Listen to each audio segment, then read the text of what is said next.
नमस्कार दोस्तों, स्वागत है आपका आज के मुख्य समाचार में।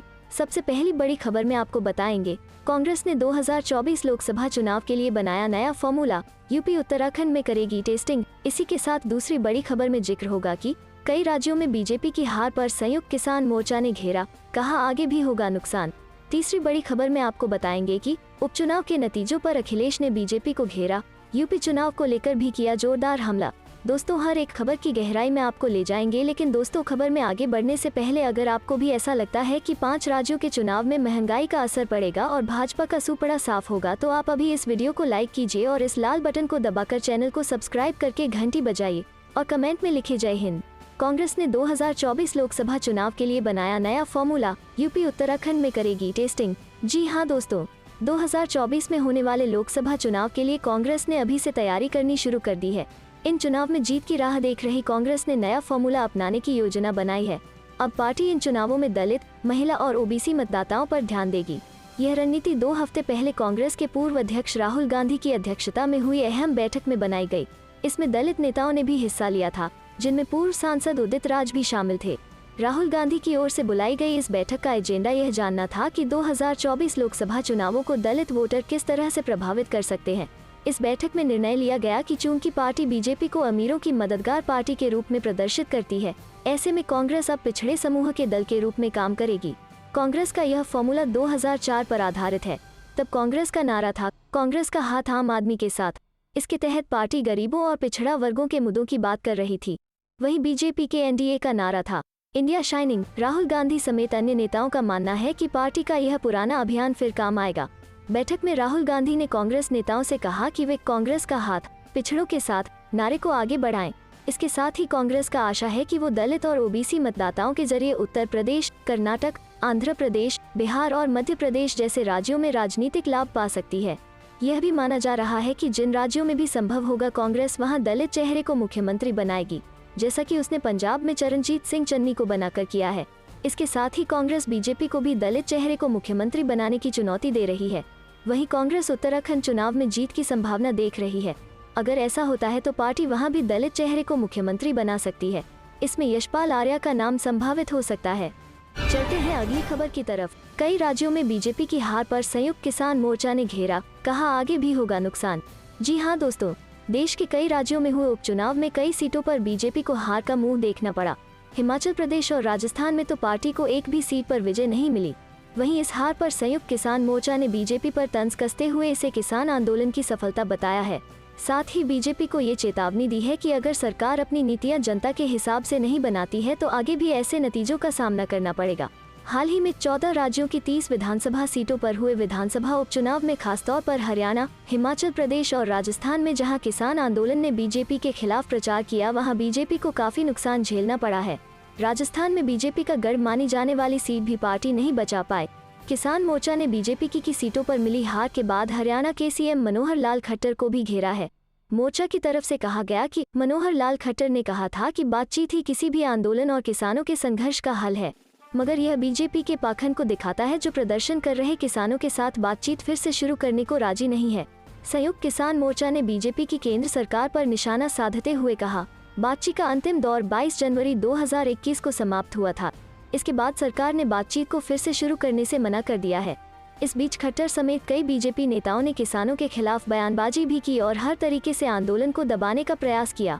चलते हैं अगली खबर की तरफ। उपचुनाव के नतीजों पर अखिलेश ने बीजेपी को घेरा, यूपी चुनाव को लेकर भी किया जोरदार हमला। जी हाँ दोस्तों, देश भर के अलग अलग राज्यों में हो रहे उपचुनाव के नतीजे सामने आ रहे हैं। इस उपचुनाव में कई जगहों पर भाजपा को हार का सामना करना पड़ रहा है।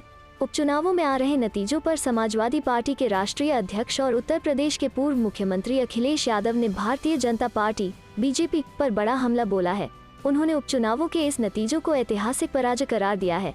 उन्होंने यह भी कहा, बीजेपी उत्तर प्रदेश के 2022 विधानसभा चुनाव में भी हारेगी। उपचुनाव के नतीजों पर अखिलेश यादव ने ट्विटर पर भारतीय जनता पार्टी को घेरा है।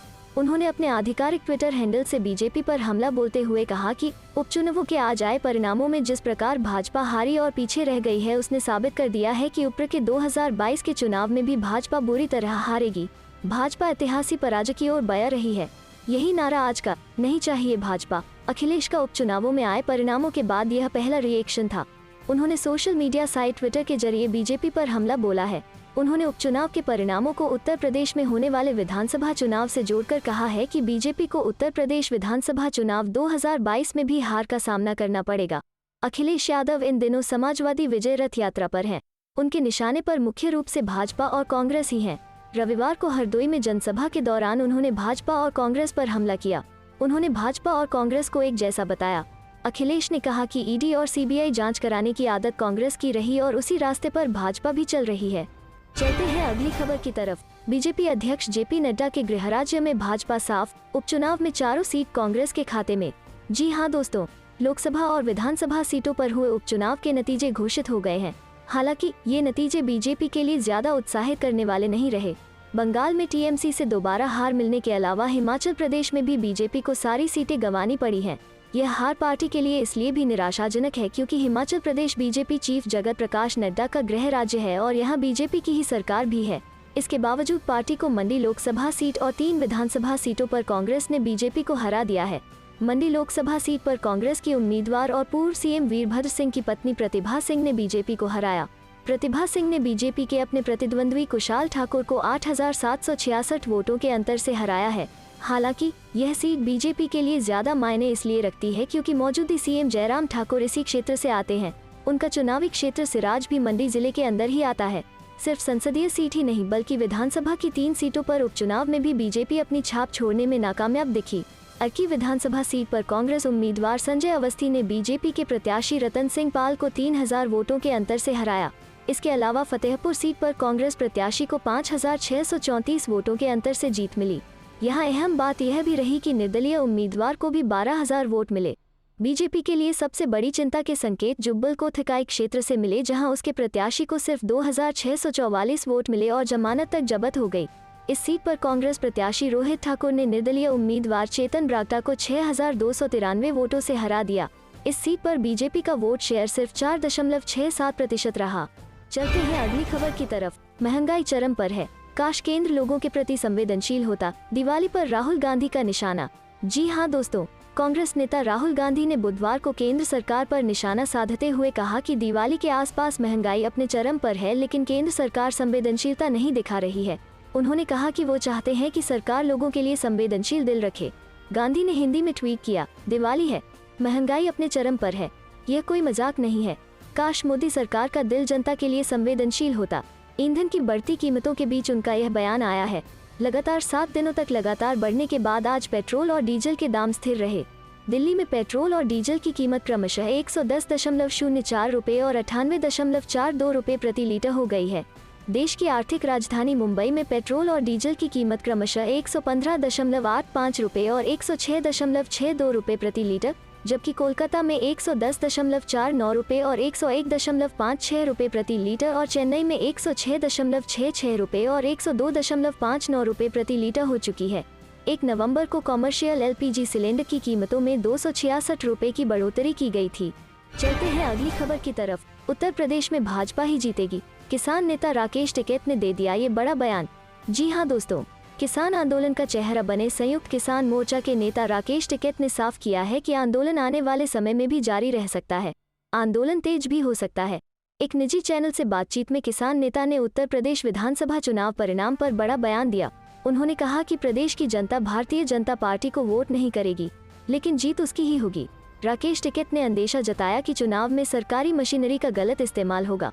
भाजपा दूसरे दलों के उम्मीदवारों को नामांकन दाखिल करने से रोकेगी, उनका नामांकन खारिज करा देगी। उन्होंने साफ कहा कि भाजपा जहां जाती है वहां के लोगों को तोड़ने का काम करती है।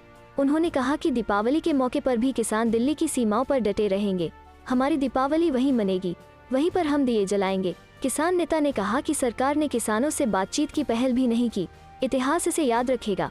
याद रखा जाएगा कि एक ऐसी सरकार थी जिसने 1 साल लंबे चले आंदोलन के बाद भी किसानों से बातचीत नहीं की।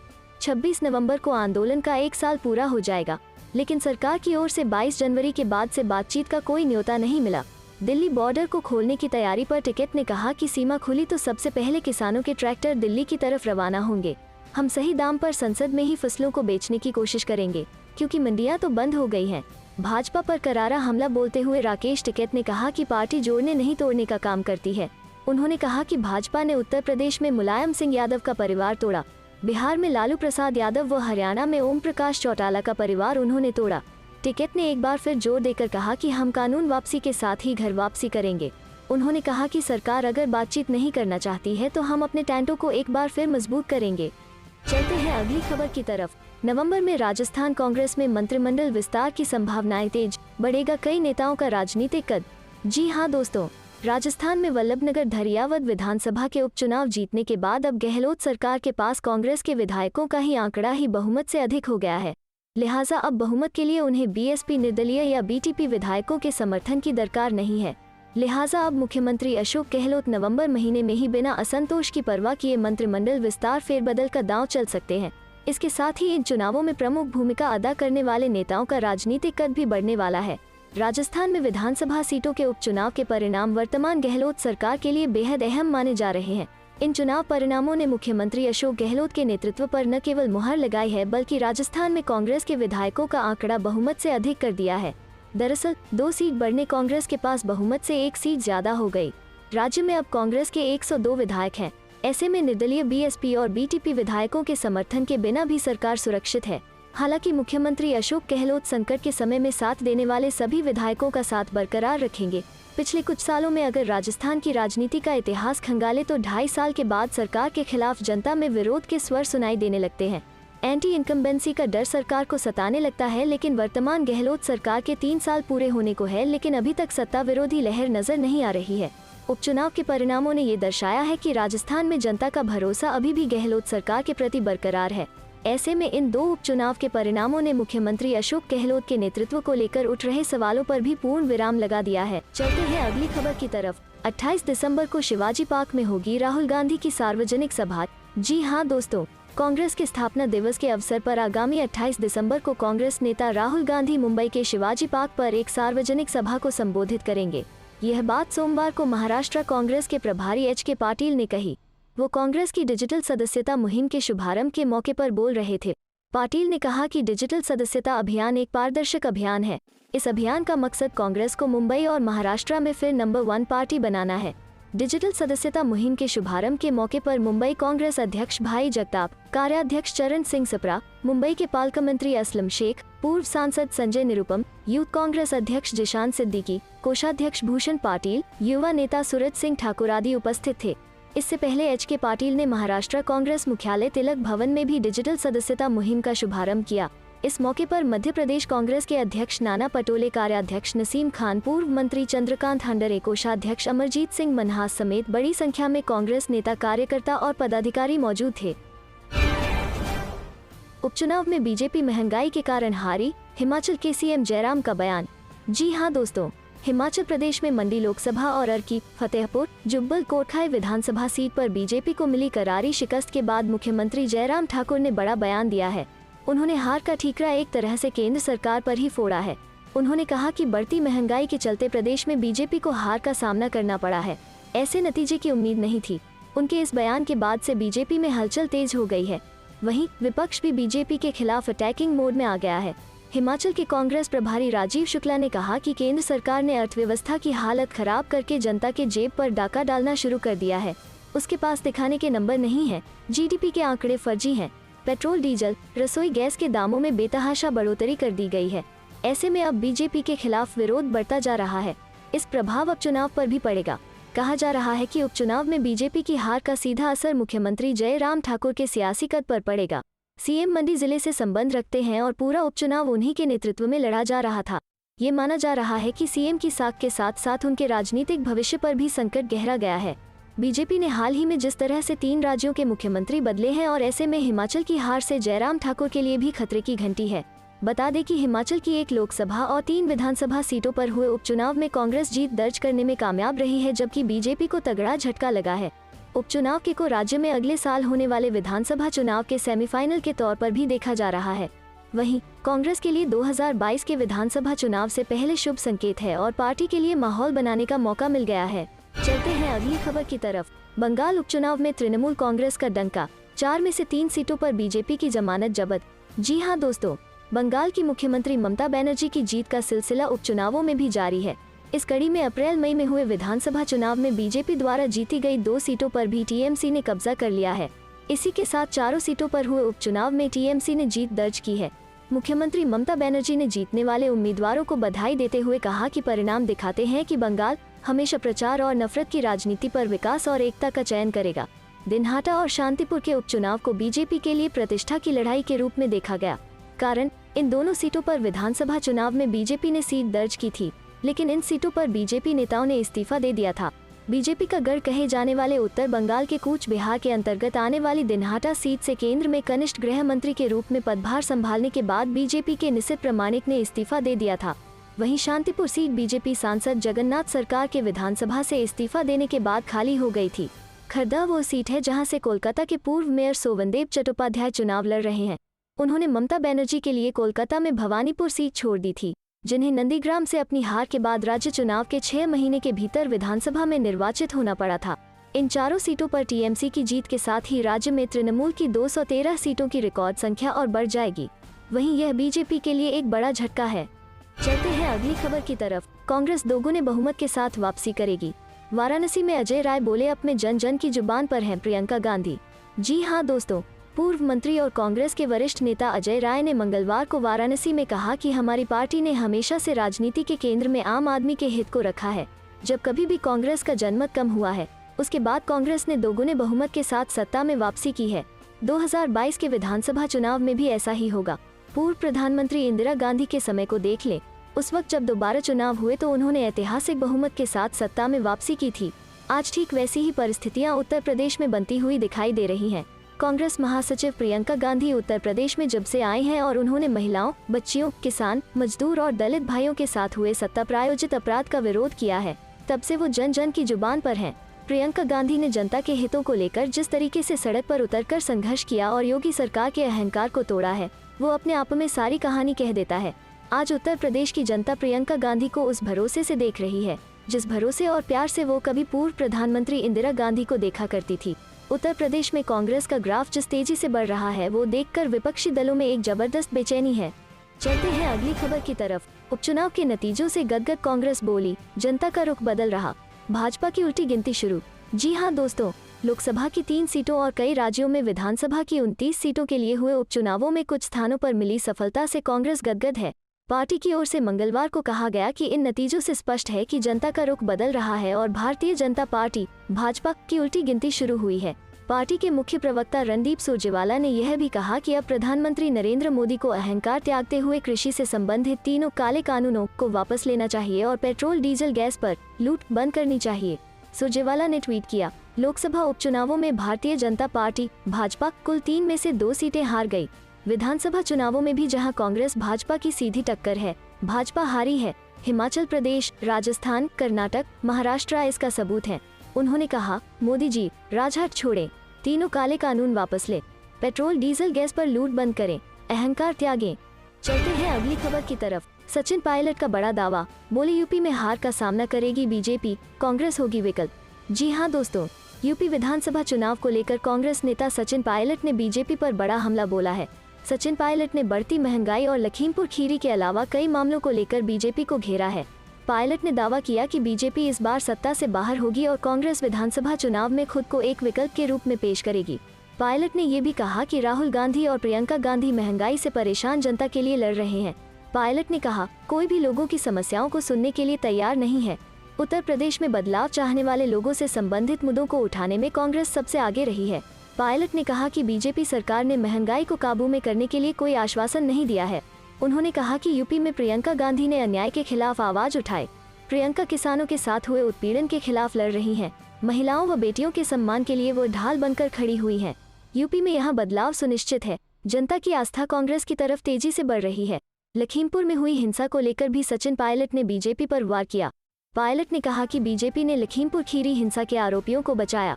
इसके उलट प्रभावित परिवारों के दुख को साझा करने वालों को हिरासत में लिया गया। चलते हैं अगली खबर की तरफ। हरियाणा उपचुनाव, किसान आंदोलन का असर, एलनाबाद सीट से बीजेपी हारी। जी हाँ दोस्तों, इंडियन नेशनल लोकदल के नेता अभय सिंह चौटाला ने भारतीय जनता पार्टी के गोविंद कांडा को हरियाणा के एलनाबाद निर्वाचन क्षेत्र में हुए विधानसभा उपचुनाव में 6700 मतों से पराजित किया। कांग्रेस के उम्मीदवार पवन बेनीवाल तीसरे स्थान पर रहे। चुनाव के लिए मतदान 30 अक्टूबर को हुआ था और इसके नतीजे मंगलवार को घोषित किए गए। अधिकारियों ने बताया कि INLD के उम्मीदवार ने लगभग 66,000 मत प्राप्त किए।